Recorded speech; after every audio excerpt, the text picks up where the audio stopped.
Welcome, Curious Mind. I am Daniel Varga, and I would like to start a new series, Key Ideas and Key Person. First, let's start with Itzhak Bentov and his ideas at the first 10 minutes in this video. I will insert that video in the description as well. Let's hear what he would like to talk.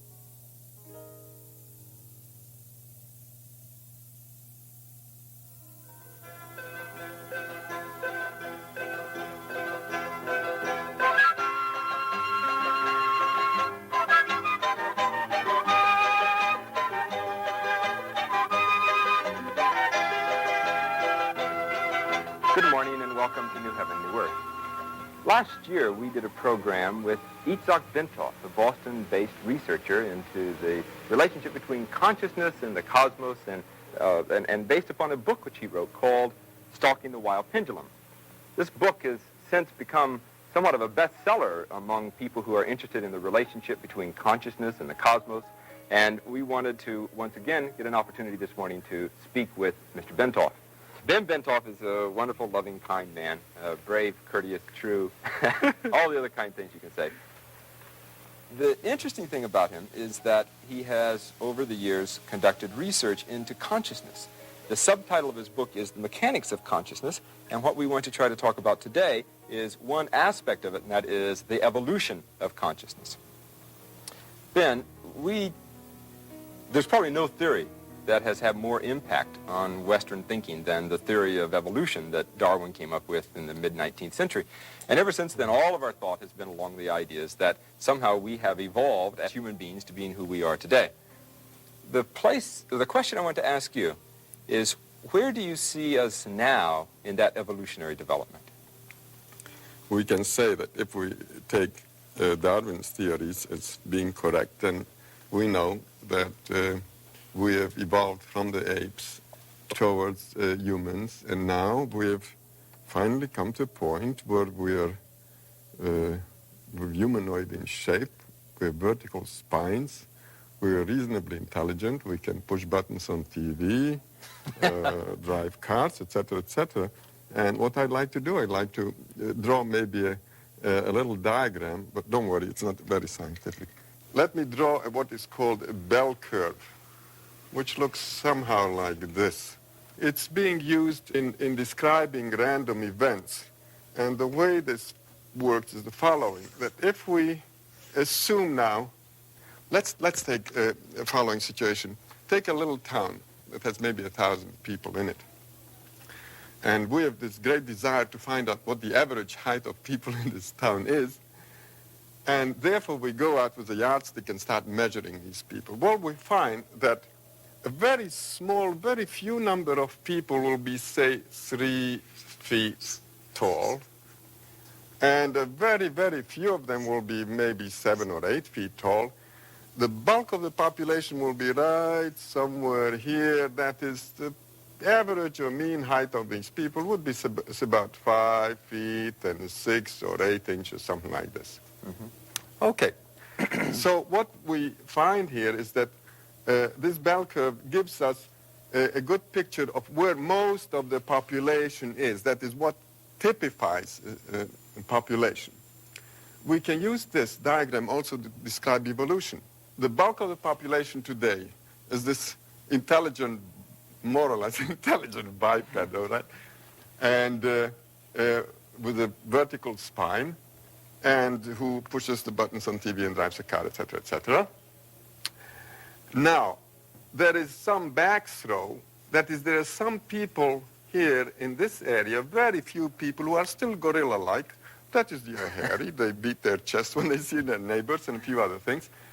And then we have other people who are here in this corner, very few of them, who are very highly developed, because we say that evolution is now pushing mankind in this direction, away from the gorilla types towards the very highly evolved people. At this point, we're here. What's going to happen maybe 1 million years from now, 500,000 years from now? This curve is going to shift. it's going to shift like this. That is, the bulk of the population will be very, very highly evolved. We have gone away altogether from the gorilla types, no more gorillas. And what we have here now is the average man is now the retarded person in evolutionary terms. The bulk of the population is extremely, very, very highly evolved.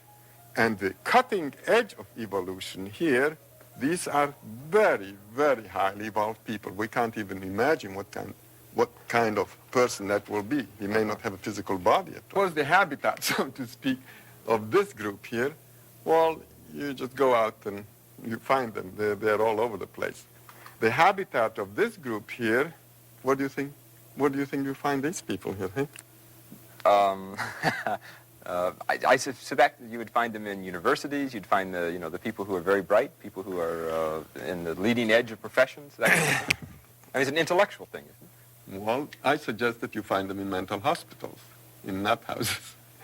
And the reason for that is that these people, they live in a different reality, in a reality which is very changed, and few of them are adapted to live in this reality, so naturally they can't function very well. So the only safe place, only good place for them would be the mental hospital, unless they can integrate their different view of reality with their daily lives. Now, if they can integrate it, then we have people like Newton, like Darwin, like Faraday. These are the so-called geniuses. Alright, so the key idea here was about a Gauss distribution is shift in time. So I will also explain that a little bit broadly and with examples today. And I argue he didn't realize that what he described was really the social evolution, or if he talked about the physical evolution, that's also a little bit different story than this one. So I will focus on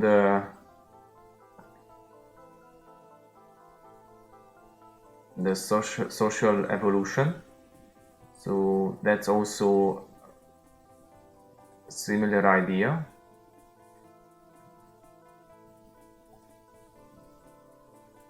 So let us start with the timeline maybe, and then so it was 120 years ago, 1900, and we can also draw a Gauss curve. So at that time, most of the people was at the middle of this time, and what is important is the new physics, Einsteinian time, is started before that a little bit, and it's completed sometimes, new time frame.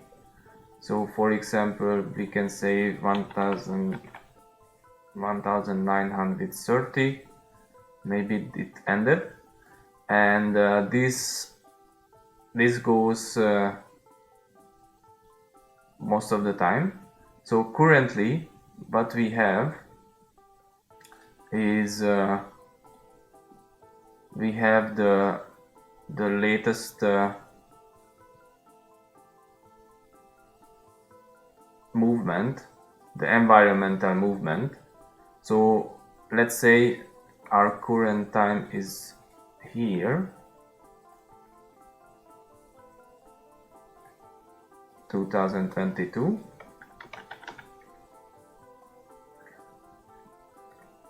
Then we will see already the shift is starting, and we will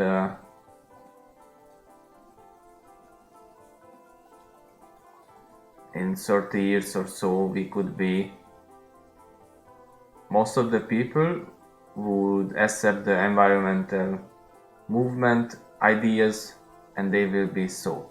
It's not necessarily the environmental movement, it might be a culmination of everything we start to do recently, but the important part is this, in a Kuhnian sense we could say this is a new paradigm.